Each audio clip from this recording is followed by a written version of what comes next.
सोलिगासिनो दङ बर' थुनलाइ आफादनि जि भटिं सिस्टेम थांनाय बिजनी बरलागावआव जिथु बर' थुनलाइ आफादनि 65थि बोसोरारि जथुम्मा जादों बे जथुम्मानि थान्दै मेलनि गेजेरजों जिथु बिबान सोलाय सोल' देग्लायनि बर' थुनलाइ आफादनि बे थुनलाइ आफादनि जि आद्रा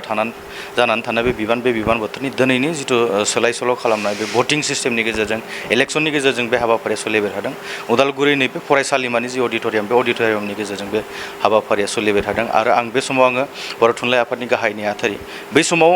जाय आगुनि गाहाय नेहाथारि लोगोसे थांनाय थान्दै मेलनि गेजेरजों जाय बिथांखौ जिल्लाफ्रा गाहाय नेहाथारि फिन सायख'फिननानै लानाय बिथां गाहाय नेहाथारि बिथां नीलकान्त गयारी बिथाङा आंजों दङ। आं बिथांनिफ्राय मिथिनो हास्थायगोन जिहेथु बर' थुनलाइ आफादनि जारिमिन होननानै बेयाव माने बिनो जोंनि मिथिनायाव जुदि गोरोन्थि जायाखैबा बिनो गिबि मोनसे इलेक्सननि गेजेरजों बे हाबाफारिया माने सायख'नायनि हाबाफारि जादों। भटिं सिस्टेमा सोलिबाय थादों। मा फोरमायनो सानो? थारैनो नंगौ मोनसे जारिमिनारि बुब्लि बियो। बर' थुनलाइ आफादनि जि 65थि बोसोरारि जथुम्मा बिजनीनि बरलागावआव जि मोनसे जारिमिनारि फोथार टेंफाख्रि फोथार बेवहाय जालांदों 9, 10 आरो 11 सानथामनि। दा 9 आरो 10आव जेनोखि जोंहा थान्दै मेल जादोंमोन गिबियावथ' थिगानो जालांबाय, नाथाय नैथि साननि जि थान्दै मेल बेवहाय जिहेतु बर' थुनलाइ आफादनि गोदान मावफुं आफाद दानाय दंमोन, दा बेखौ लानानै एसे माने बेले बेजे सोमजिबाय आरो बे बेले बेजेनि थाखायनो बुंनो थाङोब्ला बर' थुनलाइ आफादनि जेनोखि गोदान मावफुं आफाद दानो गोनां एबा 26, 27 आरो 28 बे माने बोसोरनि थाखाय 2026, 2027 आरो 2028 बेवहाय माने जों जेरैबायदि लुबैदोंमोन बिदि जायाखिसै, जायनि थाखाय माने आबुङै बर' थुनलाइ आफादनि गोदान मावफुं आफाद दाफुंनाया फ्राय जायाखिसै। बेवहाय गाहाय नेहाथारिखौ माने 99% जि मोनसे रायजो राजानि बा जोंहा डेलिगेटफोरनि गनायथि बेजों बेखौ मोननाय जायो आरो जोंना सासे लेङाइ आफादगिरि आरो सासे नेहाथारि आइजो खथा दङ, बेयावबो जालाङो। बाद बाखिया बियो आद्रा थादों, जायनि थाखाय खामानि मावनायाव थालांबाय गोबांनो। दा बेखौ साननानै जोंहा बै समनि बर' थुनलाइ आफादनि जेनोखि बिबान बानसु आफादगिरि डक्टर सुरत नार्जारी सार बिथांजों जों सावरायनानै थि खालामबाय जे उदालगुरि नैबे फरायसालिमानि जे नैबेखि नब्लां बेवहाय दिनै एबा 22 फेब्रुवारियाव बे मोनसे बिसायख'थिनि गेजेरजों सायख'नाय जाथोंसै। बियो बर' हारिनि थाखाय मोनसे जारिमिनारि जानानै थासिगोन। बर' थुनलाइ आफादनि जारिमिनावबो बेयो मोनसे गोदान जारिमिन आरो जिहेथु जोङो मोनसे सुबुंदारारि हादरनि सुबुंखा, बेखायनो जों सानो बे बिसायख'थिया मोनसे माने गोमोनांगौ बा आसुर जानांगौ जेबो खोथा नङा, नाथाय बे थुनलाइ आफादाव बियो गोदान। दा बेखायनो जों दिनै एसे आगोलावसो जोंहा 11 रिंगानिफ्राय फुंनि बे जालांबाय आरो बेयो दायो फ्राय जोङो 2 रिंगानि जायाखै, जोंहा समा दंमोन 3 रिंगासिम बेलासिनि।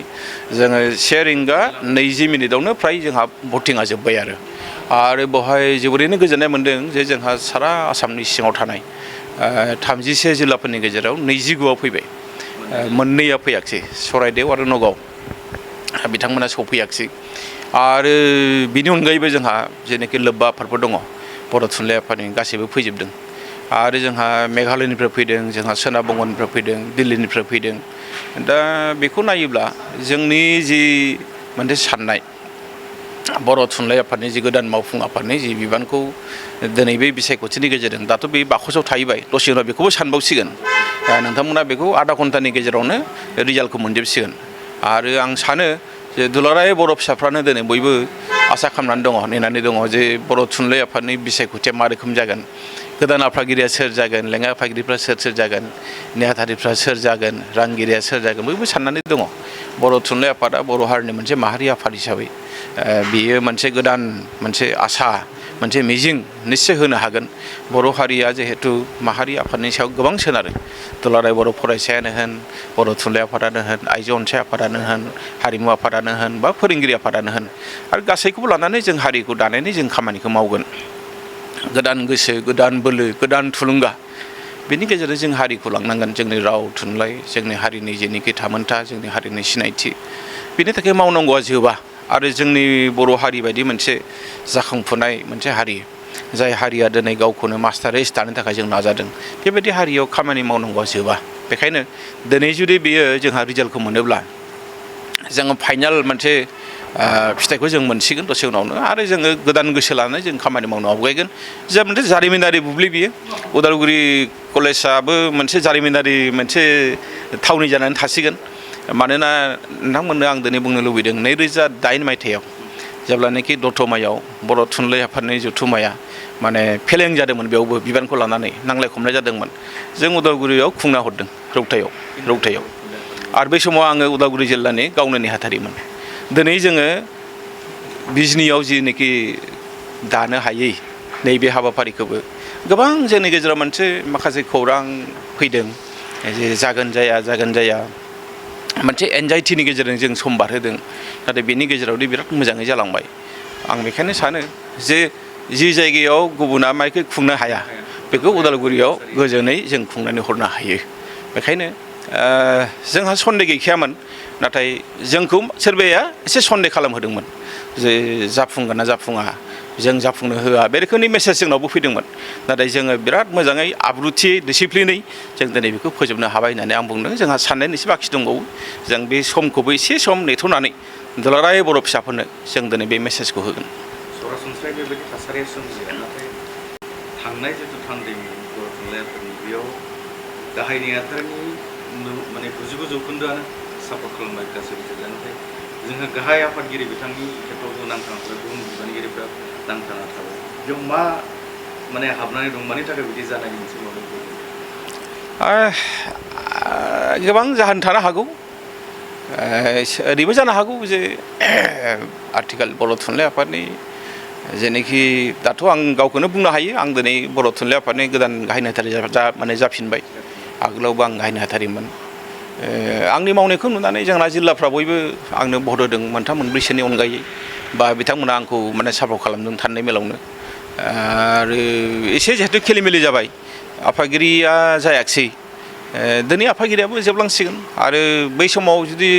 मोजां थासारि थांहोनायब्ला आंथ' सानो दिनै जाय मानसिया देरहागोन बिथाङानो बै समावबो आफादगिरि जाखागौमोन थारमाने बिथांनि सापर्टआवनो दंखायोमोन बयबो आंहा दिनै मोनसे क्लियार मोनसे माबा फैखादों आरो बै समावबो आंहा दंखायो नाथाय गुबुन मोनसे एलिमेन्टसफ्रा बेवहाय आसलथे एसे खायसो खालामबाय जों जायखौ इंराजियाव बुङो डिस्टार्ब होननानै बुङो बे खालामनाङामोन बर' थुनलाइ आफादनि माबा मोनसे मावनाय दांनाय बर' थुनलाइ आफादा गावनि संबिजिरनि गेजेरजों आवगायलांबाय थादों जोंहा गोबां जेंना जेंसि थायो मालाबा समाव जोङो हारिनि जेंना जेंगोनाखौ जों बुंनो गोनां जायो जोंनि हारिनि सायाव बा जेंनानि सायाव जुदि जों खोथा बुङाबा जोंखौ सोरबाया बुंगोन जे बर' थुनलाइ आफादा मा खालामनानै थादों मानो नायनानै थादों मानो खोनासंनानै थादों जायनि थाखाय जों गोबां बाथ्राखौ बुंनो गोनां जायो आरो जायखौ लानानै जोङो सरकारखौबो जों मालाबा समाव खोनासंहोनो हायो दा बेखायनो आं सानो जे सोरहाबा जुदि बर' थुनलाइ आफादनि मावनाय दांनायखौ जुदि एसे गोरोन्थि नोजोरजों सानना लायोबा बिथांमोना आगोलनिखौ नायथों जे आगोलनि बर' थुनलाइ आफादनि दैदेनगिरिफ्रा मायाव हाबसोनो गोनां जायाखै गासैयावबो हाबसोनो गोनां जादों जोंनि हारिनि खौसेथियावनो होन जोंनि हारिनि थामोनथायावनो होन जोंनि हारिनि राव थुनलाइ गासैबोनि बेलायावबो खामानि मावनो गोनां जादों गुबुन हारिफोरनि गेजेराव मालाबा ओरैबायदि जेंना फैनो नागिरो बेनि बेलायावबो बर' थुनलाइ आफादा हाबसोमनानै खामानि मावनो गोनां जादों दिनैबो दाख्लैबावै जेब्लानाखि आदिबासिफोरजों दावराव जादोंमोन बर' थुनलाइ आफादा जोङो राव होदों जों बिथांमोनखौ लानानै जोङो मेसेज मोनसे होदों जे जोंनि गेजेराव गोजोन खौसेथिया थानांगोन दुलाराय बर' फरायसा आफाद बिथांमोनहाबो जनानै थाया उन जानानै थाया बेनि बेलायाव जोंबो खामानि मावदों हानाय माने बिथांमोनहाबो मावदों बेफोर गासैबो खोथाखौ नायोब्ला जे जोङो खुनु मोनसे सिमा बारनानै खामानि मावाखै जोङो गावनि जि मावनो गोनां बिबान हारिया जि होनाय बिबान बेखौ लानानैनो मावबाय थादों आं बेखायनो सानो जे जोंनि माखासे माहारि आफादफ्रा जुदि गोख्रोङै थायाब्ला जों जुदि सांग्रां जानानै थायाब्ला जोंनि सुथुरा खिन्थु जोबनानै फैयाखै जोबा बे बेलाखौ नोजोर होनानै जों मालाबा समाव खामानि मावनो गोनां जायो दिनैनि हाबाफारियाबो जानो हागोन हाया मोनसे थासारि सन्देह बेयाव सोरबाया राजखान्थिफ्राबो बेखौ माने सन्देह खालामनायनि मोनसे फैसारि खालामदोंमोन बायदि सानदों आंनोथ' गोबां मेसेज फैदों आं गोबां बाथ्रा खोनादों आं जायखौ लानानै गोबां एनजाइटिबो जादों जे जोंथ' खालामगोन जेरैखि जाया जों खालामगोन नाथाय माबाफोर गाज्रि थासारि सोमजिगोन नामा आरो बिनि थाखायबो जों बिराद सांग्रां जों बिनि थाखाय गासैबो माने जुदि जायोब्ला जों बेखौ माबोरै होबथानो हायो जों बिनि थाखायबो राहाखौ लाखाजोबदों जोङो गभर्नमेन्टखौबो जों खावलायखादों जिहेतु डेम'क्रेटिक मोनसे हादरनि सिङाव डेम'क्रेटिक पद्धतिनि मोनसे सिस्टेमजों दिनै बिसायख'थि जागोन बर' थुनलाइ आफादनि हारिनि देरसिन आफादनि बिनि थाखाय नोंथांमोना जोंखौ मदद खालाम बिथांमोनाबो साखाफारा आरो जोङो बर' थुनलाइ आफाद हिसाबैबो जोंहा जों गाव निजा भाबै गाव हारसिङैनो जों बेवहाय माखासे जों हाबनानै भलन्टियार्सफोर जों लाखादों जाहाथे जेबो मोनसे गाज्रि थासारि जाया आनथवार्ड इनसिडेन्ट जाहाथे बेवहाय जाया मानो होनना बुङोब्ला जाय खालामगोन बिथांमोना माने बुजिस्लाबनो हायियाव खालामगोन मिथिस्लाबनो हायियाव खालामगोन होननानै जोंहा साननाय दङ दा निस्सय बे साननाया जोबब्ला जोंनि बे एनजाइटियाबो जोबसिगोन गोदान जाय बिथांमोना बिसायख'थियाव देरहागोन दैदेनगिरि बिथांमोनहा जिहेतु गाहाय नेहाथारि हिसाबै नोंथाङा दंखायो बिथांमोननिसिम मा मेसेज होनो सानो जोङो ज' मावगोन हानाय माने हारिनि थाखाय जों ज' मावगोन खौसेयै मावगोन खौसेयै सानलायगोन आरो आं बिथांमोननो गाहाम हामलायनायखौ जासि हरग्रोदों सिगाङावनो आरो जायफोर बे बिसायख'थियाव देरहानाय नङा जेनगोन बिथांमोनखौबो जाहाथे गोसोआव दुखु दा मोनथों आं बेखौ खावलायदों मानोना उदालगुरिया बिराद गिदिर मोनसे रिक्स लानानै दिनै खामानिखौ मावबाय आं बिनि थाखाय जोंखौ जाय बिथांमोना मदद खालामबाय सहाय खालामबाय बिथांमोननिसिमबो साबायखर बावदों दुलाराय बर' फरायसा आफादनि दुलाराय बर' आइजो अनसाय आफादनि फोरोंगिरि आफादनि हारिमु आफादनि गासैबो दिनै बेवहाय ज' जादों दिनै दिल्लीनिफ्राय सौफैदों मेघालयनिफ्राय सौफैदों नोङो सोनाब बंगनिफ्राय सौफैदों आसामनि खना खनला जायगानिफ्राय सौफैदों बेफोर जोंनि थाखाय बिराद मोजां मेसेज होननानै आं सानो बड'फानि जे सिमां माने बड'स अफ दा वर्ल्ड इउनाइट बे बाथ्राया दिनै मोगथाङाव जानो थांगासिनो दं नेपालखौ जों लिंहराखै बिथांमोनहा लिंहरबानो फैयोमोन दा बेखायनो माने जोङो ज' खौसेयै खामानि मावनो हागोन गोदान आफादगिरिया जायखियानो फैया मानो गोदान आंनि जेनाखि लेङाइ आफादगिरि बिथांमोना जायखि फैया मानो नेहाथारि जायखि फैया मानो रांगिरि जायखि फैया मानो जों जयै खौसेयै खामानिखौ मावगोन आरो बियो हारिनि थाखाय मोजां जागोन होननानै आंहा फोथायनाय दं दे नंगौ बर' हारिनि जिथु मोनसे नेनानै थानाय बे नेनानै थानाया दसे समनि उनाव खै घन्टानि उनाव खै मिनिटनि गेजेराव बे जोबनायनि लामायाव जायखौ नेनानै दंमोन बे नेनानै थानायनि फिननायखौ दसेनि उनाव जों मोननो हासिगोन खिन्थु बेयावनो मोनसे बाथ्राखौ बिथाङा रायखांदों आरो बेखौ गोसो होनो गोनां बाथ्राया बेनो जे